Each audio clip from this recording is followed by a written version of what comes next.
Chapitre 1. Verset numéro 1. Dhritarashtra a parlé, décrivez-moi ce que ses fils et ceux de Pandu préparaient. Faire après s'être rassemblés au lieu saint de Kurukshetra, au Sanjay? Commentaire. Dhritarashtra, assis dans une partie de son palais à Hastinapur, s'enquiert auprès de Sanjay, hors de curiosité quant au déroulement de la bataille entre Pandava et Kaurava qui aura lieu à Kurukshetra, à plusieurs kilomètres d'Hastinapur. Il faut garder à l'esprit que Shri Vedvya avait permis et habilité à Sanjay de voir et entendre tout ce qui se passait sur le champ de bataille de Kurukshetra. L'objet de ceci. L'autonomisation consistait à informer Dhritarashtra de la bataille. Sanjay et Dhritarashtra étaient dans la même salle du palais d'Hastinapur. C'est dans ce contexte que la description et les commentaires de Sanjay au profit de Dhritarashtra ont commencé. Dhritarashtra désirait vraiment et voulait que la seule opposition des Pandavas à son fils Duryodhan est démolie et enlevée. Ce désir a attisé le feu de l'ambition de Duryodhan pour un règne incontesté sur le horizon. Si Dhritarashtra et son épouse Gandhari ne voulaient pas une guerre fratricide avec de probables destructions d'une dynastie, ils auraient pu dissuader leur fils Duryodhan de se battre. Bhishma, Dronacharya, Kripacharya auraient été du côté du roi dans cet effort. Aidé, encouragé et conseillé par Shakuni, Duryodhan avait gagné pendant de nombreuses années amis et personnes influentes qui auraient pu compter dans n'importe quelle bataille entre les Kauravas et Pandavas. Par exemple, Shri Balram, frère aîné de Shri Krishna, a été influencé par Duryodhan. Le roi Dhritarashtra tenait à se battre avec les Pandavas avec confiance en la victoire. Sinon, il n'aurait pas demandé à Shri Vedvya de permettre et de responsabiliser Sanjay pour voir et entendre ce qui se passe sur le champ de bataille. De plus, la question posée par le roi Dhritarashtra est tout à fait révélatrice du fait que des mesures préparatoires devaient être prises par les armées avant que la bataille proprement dite ne commence. Ce pourrait prendre du temps. Le son des clairons était l'une de ces étapes préparatoires. L'interrègne entre le rassemblement des armées et le début de la bataille proprement dite était le temps utilisé par Shri Krishna pour prononcer le sermon de la Bhagavad Gita. Verset numéro 2. Sanjay informe Dhritarashtra que Duryodhan, après avoir regardé l'armée circulaire formation de l'armée des Pandavas, s'est approché de son maître et lui a parlé. Verset numéro 3. Duryodhan a demandé à son professeur de surveiller les grandes armées des fils de Pandu, qui avaient été disposées en formation militaire circulaire par le fils de l'intelligent disciple Drupada de Guru Dronacharya. Commentaire. Le langage utilisé par Duryodhan a une teinte d'insinuation contre Guru Dron. Le sarcasme contre le gourou est tout à fait clair. Verset numéro 4. L'armée des Pandavas compte de nombreux vaillants guerriers, archers comparables à Arjun et Bhim, tels que Yuyudhan, Vira et le grand combattant Drupa participant à leur côté. Verset numéro 5. L'armée des Pandavas compte de puissants guerriers comme Drashtaketu, Sekitan, Kasiraja, Puruji, Kuntiboj et Sebia, le roi de Shivi, qui est le meilleur parmi les hommes. Verset numéro 6. L'armée des Pandavas compte également de puissants guerriers comme Yudhamanu, Uttamoj, le fils de Subhadra et les fils de Draupadi. Ce sont tous de grands combattants sur chars. Verset numéro 7. Maintenant, vous connaissez peut-être les généraux les plus éminents et les meilleurs des trois classes, qui sont de notre côté et dirigent mes forces militaires et je parle d'eux. Commentaire.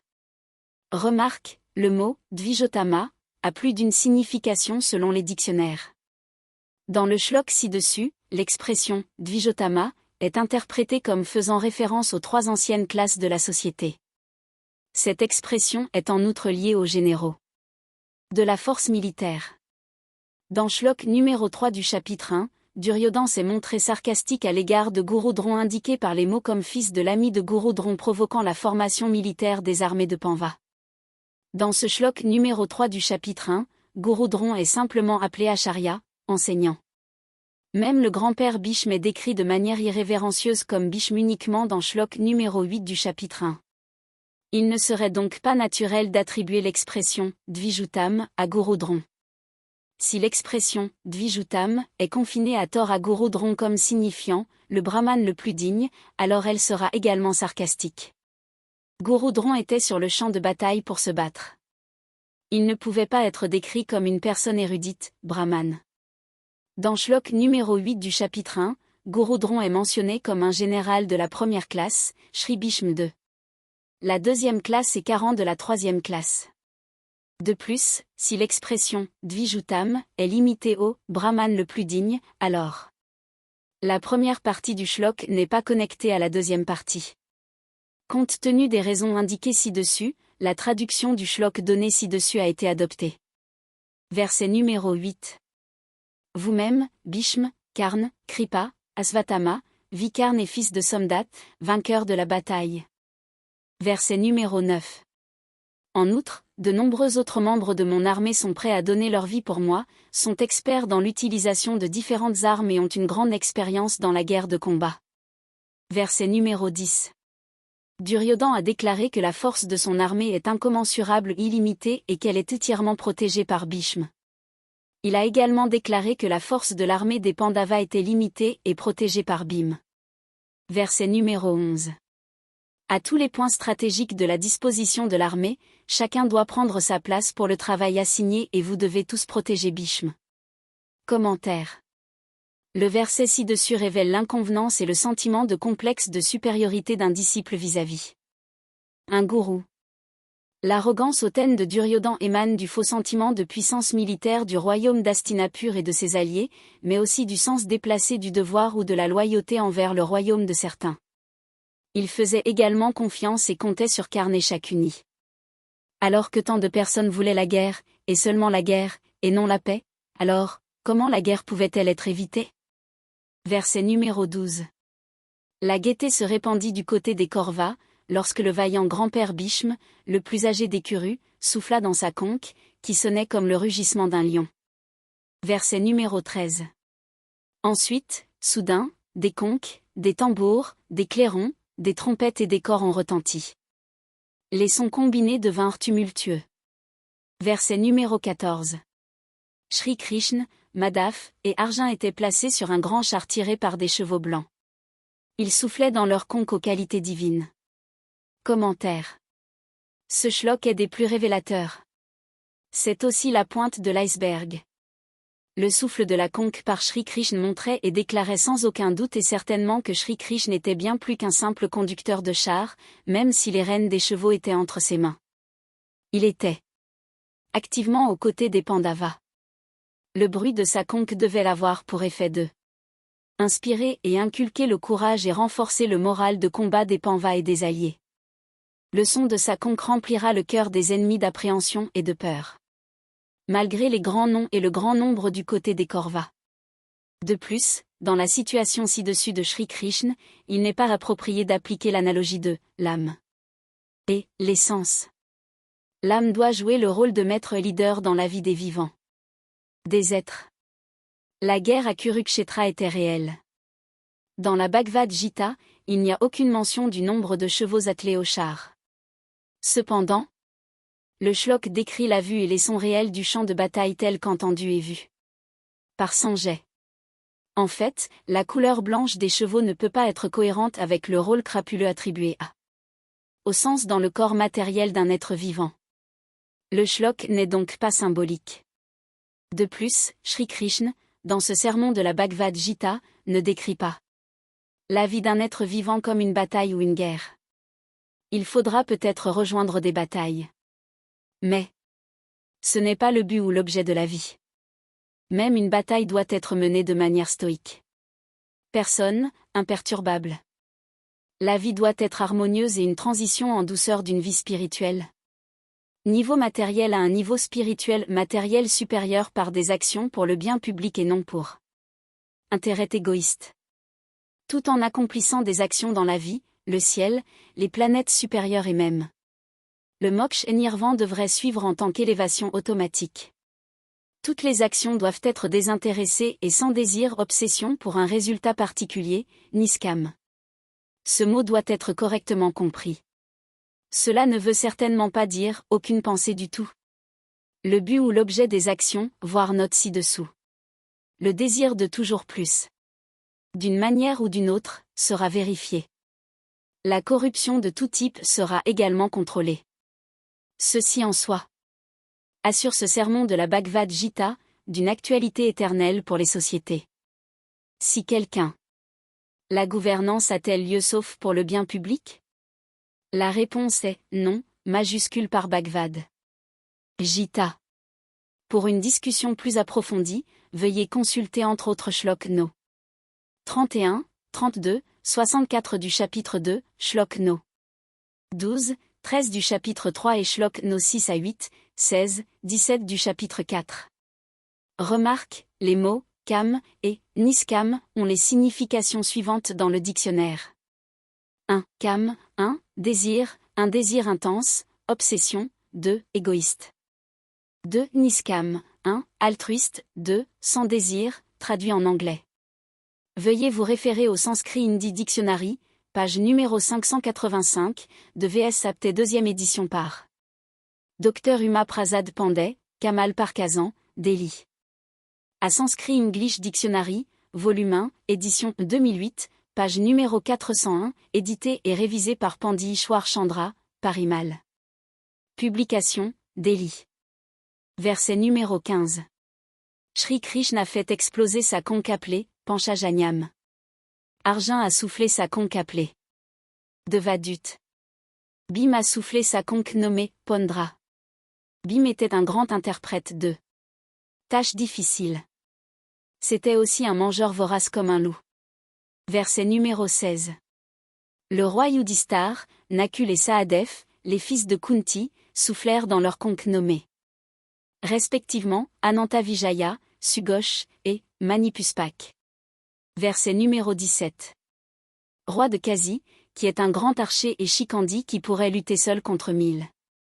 Les guerriers soufflaient dans les conques. De plus, Drastradium, le fils de Drupa, a fait sauter sa conque. Vira a également fait sauter sa conque. Satyaki, qui n'avait été vaincu par personne, a fait exploser son conque. Verset numéro 18. Drupa et les fils de Draupadi et d'autres comme le puissant Abhimanyu armé, fils de Subhadra, fit exploser leurs conques respectives. Verset numéro 19. Les différentes conques produisaient un vacarme assourdissant provoquant des réverbérations dans le ciel et vibrations sur la terre. Cela eut pour effet de déchirer le cœur des fils de Dhritarashtra. Verset numéro 20. Orageant, Arjun debout sur son char, qui portait l'emblème insigne d'un singe, brandi, tout en regardant les fils de Dhritarashtra disposés en formation circulaire militaire. Tira la corde de son arc, provoquant un bruit semblable à celui d'un éclair. Par la suite, Arjun a parlé à Shri Krishna. Commentaire. Les shloks numéro 20 à 23 du chapitre 1 peuvent être lus ensemble. Pour les commentaires, voir shlok numéro 21. Du chapitre 1. Verset numéro 21. Arjun a parlé, ô infaillible, s'il te plaît, emmène mon char à l'endroit entre les deux armées, afin que je puisse connaître les personnes désireuses de livrer cette bataille et qui sont interpellées sur le champ de bataille et désireux de se battre. Commentaire. Les shloks numéro 20 à 23 du chapitre 1 peuvent être lus ensemble. La demande ci-dessus faite par Arjun à Shri Krishna pour garer le char entre les deux les armées, c'est assez intrigant. Son action relève davantage de l'instinct. Appréhension de la défaite. A pris le contrôle de son âme. Arjun avait fait exploser sa conque. Il avait aussi causé le grand réverbération et son génial avec son archet. Ces deux actes ont montré sa volonté. Pour la bataille. Normalement, la demande de placement du char entre les armées ne pouvait pas ont été effectuées sans les ordres du commandant de l'armée des Pandavas. Aussi, on peut supposer qu'Arjun connaissait les principaux guerriers du côté des Kauravas et des relations différentes des deux côtés. Veuillez consulter entre autres shlok numéro 30 du chapitre 1. De plus, avec la présence bienveillante de Shri Krishna du côté des Pandavas, Arjun pourrait n'éprouve aucun doute sur l'issue de la bataille. Il semble qu'Arjun ait perdu le contrôle de son l'intellect et les sens, entraînant une perte de réalisation de la réalité de Shri Krishna. Pourtant, son l'humilité était inégalée, celle de Shri Krishna. Arjun oublie également qu'il était soldat de profession et pourquoi Shri Krishna était là. Du côté des Pandavas, Arjun se sentait affaibli par certaines pensées et par la force de l'ennemi. Il souhaitait la paix et non la guerre et c'est pourquoi il a fait la demande ci-dessus afin que la bataille pouvait être reportée, évitée et il a avancé le plaidoyer spécieux de faire connaître lui-même avec les véritables participants guerriers du côté de Kaurva. Les questions posées et les doutes exprimés par Arjun trahissent son état de conscience de l'âme et l'état de son corps. Veuillez consulter entre autres Shlok No 21 à 28 du chapitre 1. Shlok numéro 8, 14, 50 à 64, 67 du chapitre 2 et Shlok numéro 5 à 7 du chapitre 3. La demande ci-dessus d'Arjun faite à Shri Krishna est également clairement révélatrice de l'espoir d'Arjun. Que bon nombre des principaux guerriers connus pour être du côté des Kaurvas ne le feront pas. Apparaissent dans la bataille, du côté des Kaurvas. Verset numéro 22.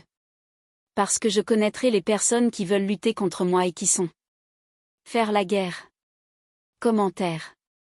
Les shloks numéro 20 à 23 du chapitre 1 peuvent être lus ensemble. Pour les commentaires, voir Shlok numéro 21. Du chapitre 1. Verset numéro 23.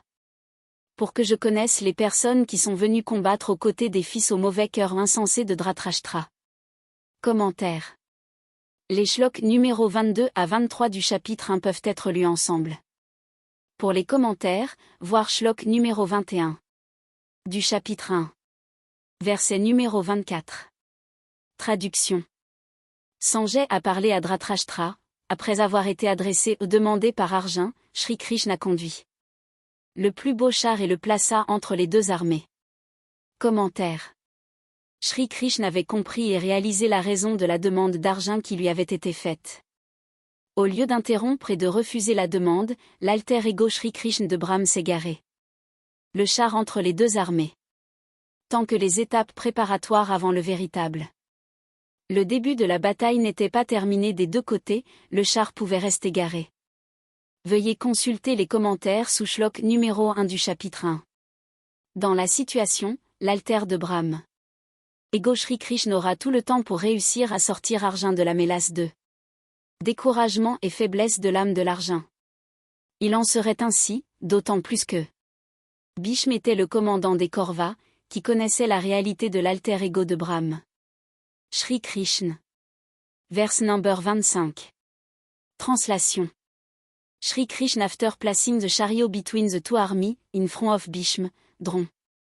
And all other chiefs, Shri Krishna said to Arjun to have a look at Bhishma, Dron and all other chiefs of the earth and Kaurva, to see all of them assembled. Commence. Bhishma, Dron, Krpacharya and all other relation, kings and chieftains etc. standing on the opposite side had gathered to support and fight for the Kaurva and against the Pandava. Arjun Echas already led the Kaurva aurum dware and aggressor. The above word asking Arjun to see the warriors on the side of Kaurva, indicate knowledge of Shri Krishna of the subconscious turmoil in the consciousness of Arjun. Shri Krishna wanted over expression of the said turmoil on the part of Arjun, so that the doubt and misgiving in Arjun's consciousness could be cleared. Furte, there is no reason for Anion to say that the sermon, the conversation between Shri Krishna and Arjun and communication between Sanjay and Dhritarashtra were part of a prepared text. There is sufficient internal evidence in the text to show that the entire sermon was impromptu extempore. For example, the fear expressed, the overlaps. Repetitive nature of Arjun's question, one aspect of any subject dealt with at more than one place, narration of principle etc. not in sequential form etc. Such example can be multiplied to show that the sermon of Bhagavad Gita was not written in the key of an ashram etc. but was delivered impromptu extempore, in the middle of the battlefield. Verse number 26. While standing, Arjun could see in the army, Fater, grand-fater, teacher, maternal. Uncle, brothers, son, Grandson, friends and, also father-in-law and well-wisher included. In the two army. Verse number 27. Argent, on signe the relation arranged to fight, overcome with very intense emotion. Compassion, remorse and grief. And spoke to Shri Krishna. Commence. What had been going on inside of Argent indicated and underscored in Shlok numéro 21 of.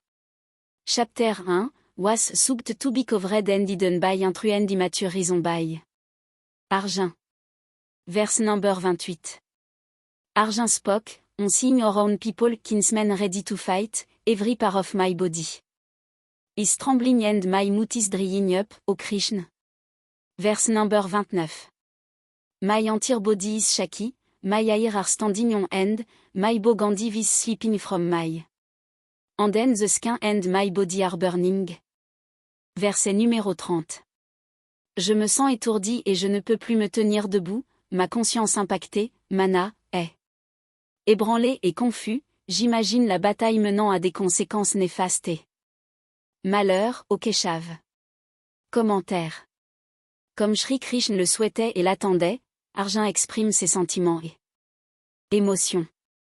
Le shlok indique clairement à quel point Arjun a été dépassé par certains pensées, qui ont affecté son intellect et sa capacité de solution raisonnée, qui sont des aspects de la conscience de l'âme, les pensées le sont aussi.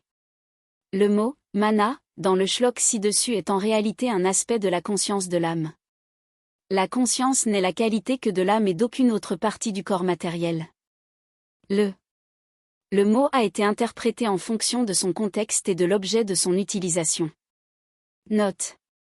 Le mot « conscience impactée » mana a été utilisé dans la traduction ci-dessus. Complet. Explication de la conscience de l'âme et comment la conscience de l'âme impactée a été détaillée, entre autres, dans Shlok numéro 4 et 5 du chapitre 7, Shlok numéro 7 et 8 du chapitre 15, etc.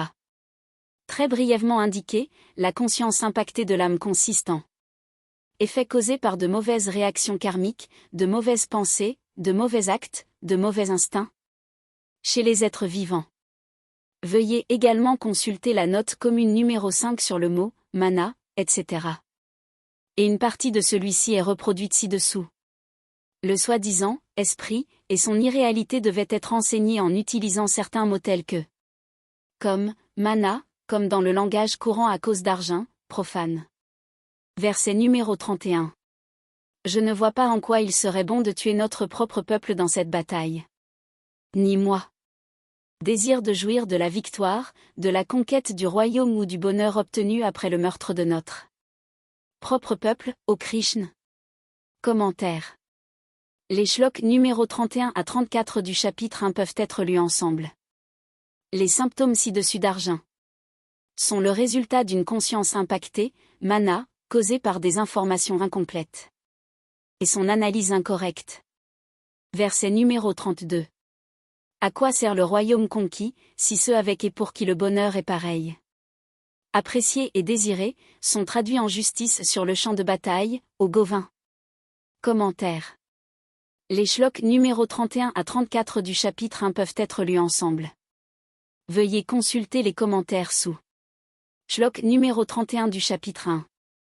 Verset numéro 33. Ces gens, sacrifiant leur amour pour leur propre vie et leur richesse, sont présents sur le champ de bataille. Lorsque les enseignants, les pères, tous les autres parents et grands-pères. Commentaire. Les shloks numéro 31 à 34 du chapitre 1 peuvent être lus ensemble. Veuillez consulter les commentaires sous. Shlok numéro 31 du chapitre 1. Verset numéro 34. Les oncles maternels, beaux-pères, petits-fils, beaux-frères et autres parents sont prêts à abandonnent leur vie et leurs propriétés et se tiennent sur le champ de bataille, la victoire ne sera d'aucune utilité. Utilisé. Je ne veux pas tuer tous ceux qui s'opposent à moi, même s'ils me tuent, ô Madhusudan. Commentaire. Les shloks numéro 31 à 34 du chapitre 1 peuvent être lus ensemble. Veuillez consulter les commentaires sous. Shlok numéro 31 du chapitre 1. Verset numéro 35. Même si j'obtenais le pouvoir de gouverner les trois mondes, que dire du royaume de Sur cette terre, je ne veux pas tuer ceux qui s'opposent à moi sur le champ de bataille. Plutôt, je préférerais être tué par eux sans armes, au Janardan. Commentaire. Les shloks no 28 à 35 du chapitre 1 montrent que les raisons avancées par Arjun sont personnelles. À lui. Il avait l'impression que la guerre entre Pandava et Kaurava était uniquement destinée à gagner le trône d'Hastinapur. Si c'est le cas, ce n'était qu'une raison apparente. La vraie raison a été oubliée par Arjun. La décision de Shri Krishna de participer à la bataille. Et cela aussi du côté des Pandavas, montrait clairement que la guerre durait depuis bien longtemps. But supérieur, la victoire du bien sur le mal, la moralité sur l'immoralité, le bien social sur l'intérêt individuel, le bien à long terme de la société plutôt que l'intérêt immédiat, l'honneur. Et l'autonomisation des femmes face au déshonneur et à la privation des femmes, etc. Tous les principaux guerriers qui devaient participer et combattre étaient connus des deux camps. Donc, les raisons apparentes exposées par Arjun dans Shlok no 28 à 35 du chapitre 1 n'étaient pas dignes d'être évoquées. Un homme comme Arjun. La véritable raison, et la plus efficace, était l'affaiblissement de la confiance d'Arjun dans la victoire des Pandavas. Ceci est démontré par la réaction ultérieure de Shri Krishna.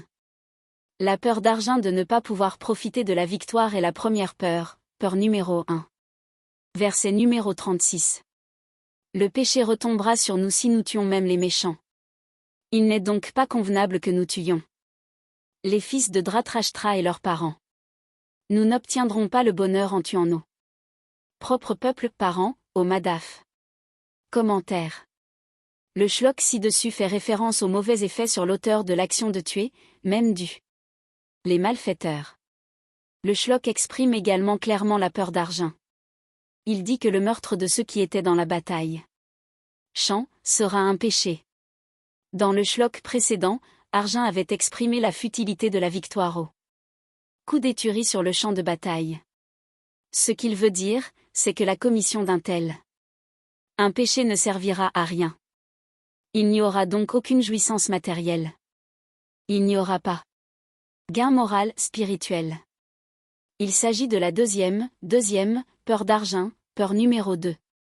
De toute évidence, ce qui précède était faux et pensées égoïstes. Verset numéro 37. Ces personnes, dans leur conscience impactée causée par l'avidité, surveillent les dommages causés à la dynastie et ses effets néfastes ainsi que les effets des combats entre amis. Sont des actions coupables. Commentaire. Les shloks numéro 36 et 46 du chapitre 1 peuvent être lus ensemble. Dans shlok numéro 37 au-dessus d'un, une explication est proposée par Arjun quant à la raison pour laquelle il a qualifié les Kauravas de faux faiseurs. Note. L'expression « cetasa » a été interprétée comme « conscience impactée ».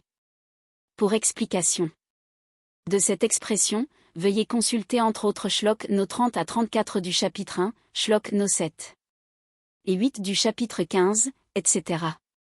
Voir également la note commune numéro 5 sur le mot « mana ». Verset numéro 38. En les tuant, nous détruirons une dynastie et notre action causera de grandes péchés sur nous. Puisque nous en sommes conscients, nous devrions éviter ce péché, au Janardan. Commentaire. L'expression ci-dessus d'Arjun montre également sa troisième, peur de la fin d'une dynastie, peur. N-3. Verset numéro 39. En détruisant une famille dynastie, les anciennes traditions de la dynastie cessent et les valeurs sont détruites. De plus, les traditions dynastiques ne sont pas respectées. Cela peut amener les survivants membres à mener une vie pécheresse. Ainsi, dit-on. Commentaire. Ce qui précède est la quatrième, peur exprimée par Arjun, peur numéro 4.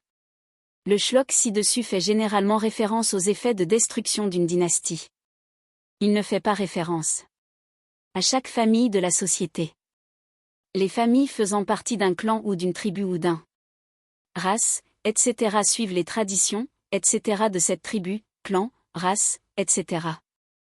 Cependant, les quelques dirigeants peuvent avoir des traditions dynastiques Arjun ne fait pas référence à la société en général mais seulement à la dynastie, les quelques dirigeants. Si ces dynasties étaient égoïstes, injustes et même tyranniques comme l'était la dynastie Kuru, dirigée par Duryodhan mais dirigée par Dhritarashtra, ces dirigeants sont la cause même de la dégradation, etc. de la société. Dans ce cas, il y avait beaucoup de ces dirigeants dynasties à l'origine de la décadence générale, déclin moral et culturel, de la société. Par conséquent, Ishwar Brahm a décidé de manifester son alter ego Shri Krishna.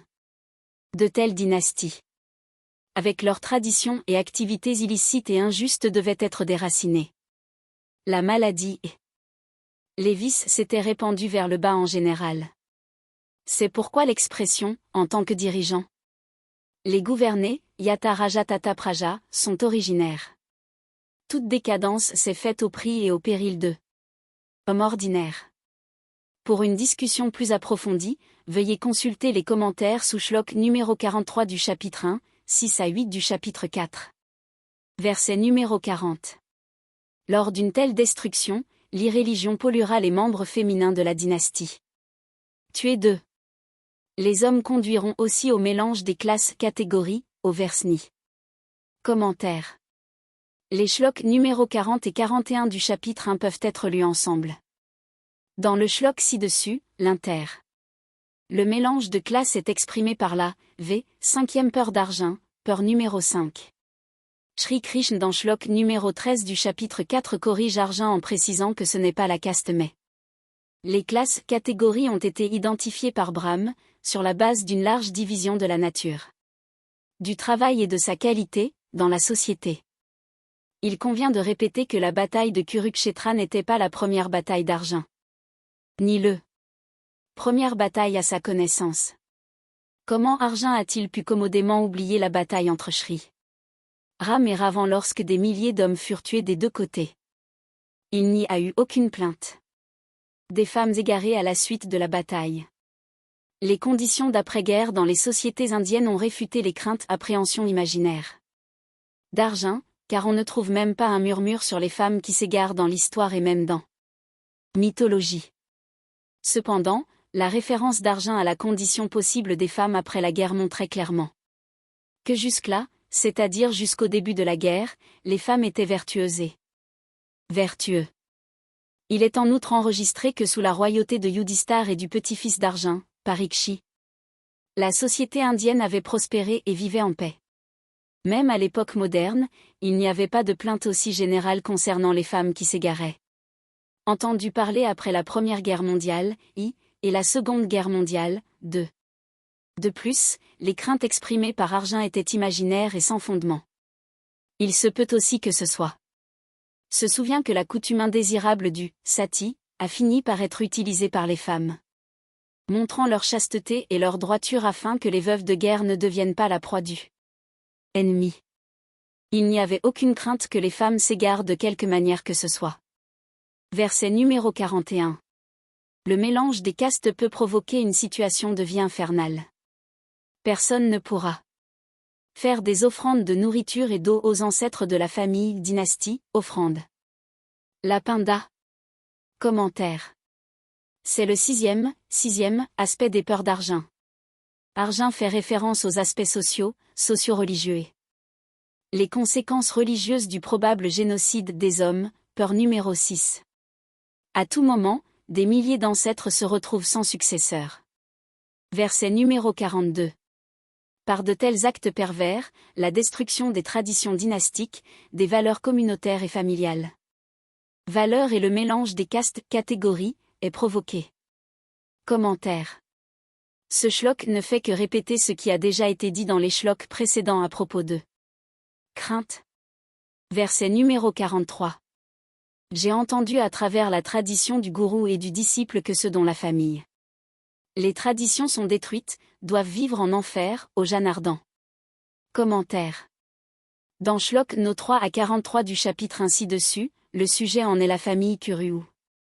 La dynastie Kuru comme symptomatique seulement. Les doutes exprimés par Arjun sont plus imaginaires que réels. Ce n'est pas que la bataille qui devait avoir lieu à Kurukshetra devait être la première bataille impliquant la dynastie Kuru. De plus, on dit que la dynastie Kuru serait arrivée à une fin si Srivedvya, un étranger à la famille, n'avait pas engendré Pandu, Dhritarashtra et Vidur. De tels exemples peuvent être multipliés. De plus, Vidur était le fils de Srivedvya, de la servante de la famille royale. De plus, le traitement infligé à Draupadi, en audience publique devant le roi et en présence de tous les anciens Kurus et autres, c'est la preuve assez de la profonde dégradation de la dynastie elle-même et de la société en général et la condition des femmes, en particulier. Il fallait éliminer la cause profonde. Duryodhana devait être vaincu car il symbolisait l'arbitraire, la corruption, l'influence de l'argent et la flagornerie, déshonneur des femmes, etc. Les conditions d'après-guerre dans la société étaient marquées par la paix et la prospérité. Une fois de plus, les craintes de Arjun s'est trompé. Verset numéro 44. On dit que nous nous préparons à commettre des actes extrêmement pécheurs. Notre seul objectif est jouir d'un royaume. Nous voulons tuer notre peuple parant dans ce but. Commentaire. Le shlok ci-dessus n'est qu'une répétition des shloks précédents. Veuillez, entre autres, consulter les commentaires. Sous shlok n-43 du chapitre 1. Verset numéro 45. Je préférerais que les fils de Dhritarashtra avec des armes à la main me tuent dans le champ de bataille alors que je ne leur résiste pas et que je suis sans armes. Commentaire. Il est de notoriété publique qu'au cours d'une formation, même celle d'un soldat, on lui dit que tuer et être tué est son métier. Cependant, Arjun ayant été formé comme guerrier professionnel, il est choquant qu'un homme de sa trempe ait pu ainsi hésiter comme le fait un cheval face à un serpent. En outre, cela fait également partie de la formation d'un soldat de ne pas raisonner. Il est ne pas répondre. Il n'a plus qu'à agir et à mourir. On peut facilement en déduire qu'Arjun, tout en étant le meilleur des archers, n'était pas entièrement formé professionnellement. De plus, Arjun n'était pas le commandant de l'armée des Pandavas. Verset numéro 46. Sanjay a parlé, Arjun après avoir prononcé les mots ci-dessus et avec un air lamentable et triste. La conscience impactée, celle de l'âme, s'est assise dans son char et a mis de côté son arc et ses flèches. Commentaire. Dans le premier chapitre, Arjun dit que la bataille contre les Kaurvas les mènera certainement Panva, en enfer et les meurtreront de nombreux effets néfastes et équivaudront à une commission du péché, condamnant certainement les tueurs en enfer. Les raisons invoquées par Arjun pour justifier ces craintes sont apparemment simples et directes. Mais sont raisons vraiment incorrectes. De plus, ces raisons sont-elles suffisantes pour justifier un guerrier comme Arjun doit-il fuir la guerre? Dans les chapitres et shloks suivants, Shri Krishna expose et évalue les raisons et traite d'autres questions connexes. Il est à noter que Shri Krishna n'était pas intervenu lorsqu'Arjun parlait. Dans Shlok No 12 à 30 du chapitre 2, Shri Krishna s'attarde longuement sur le concept de l'âme individuelle, de l'âme universelle, de la mort et de la renaissance, etc. Shri Krishna traite du concept d'âme sous forme d'alternative. Premièrement, si l'âme individuelle est jamais existant ou à naître. Deuxièmement, l'âme individuelle naît-elle et meurt-elle? Il sera naturel de comprendre pourquoi une connaissance philosophique aussi minutieuse est transmise à Arjun. Le but évident de cette partie du sermon discours est de montrer que la vie ou la mort sont pas si vitales pour une personne. Ce qui importe, c'est la qualité de la vie, son but et son objet. En outre, ce qui est pertinent est la cause du décès d'une personne et si celui-ci a été causé dans l'exercice de ses fonctions et si cela a été causé sans attente de un gain personnel et ou était pour le plus grand bénéfice de la société. Ce sur quoi Shri Krishna met l'accent, c'est sur la cause du décès afin de comprendre et évaluer si le soi-disant tueur a commis un péché. Le chapitre N-2 suivant montre également si l'accomplissement d'un acte entraîne la commission d'un péché ou pas. Dans le comportement d'Arjun, on constate que souvent les personnes instruites et expérimentées essaient se réfugier derrière de nobles principes moraux ou sociaux pour masquer leurs faiblesses. Et renoncer à ses pensées et à ses émotions face à une éventuelle mort, défaite ou dénonciation. Etc. C'était le même Arjun qui participait au jeu de dés entre Pandavai. Kaurva et ont regardé sans vergogne le déshabillage de Draupadi, sans soulever aucune objection.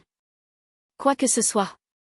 Le genre de plaidoyer spécieux avancé par Arjun n'est pas seulement exprimé par des individus, mais aussi par des groupes de personnes, des sociétés et même par des gouvernements aux intentions malhonnêtes. Que l'on cherche à cacher derrière des arguments faux, voire nuisibles. De telles prétentions doivent être à tout moment exposées, mises à nu et vaincues. Afin de sortir une personne intellectuellement en déclin, il est nécessaire de comprendre et de enseigner ce qui se passe et qui provoque des pensées de défaitisme, de péché, de mort, d'évasion, etc. Un être vivant. C'est pourquoi Sri Krishna nous enseigne que c'est l'âme qui est le maître d'eux. Le corps matériel est la seule entité consciente. Le soi-disant esprit et son irréalité devait être enseigné en utilisant certains mots comme mana, comme dans le langage courant. À cause d'Arjun, un profane. Tout cela est également directement lié à ce qui est juste et ce qui doit être fait, d'armes. Veuillez également consulter la note commune numéro 5 sur le mot mana, etc.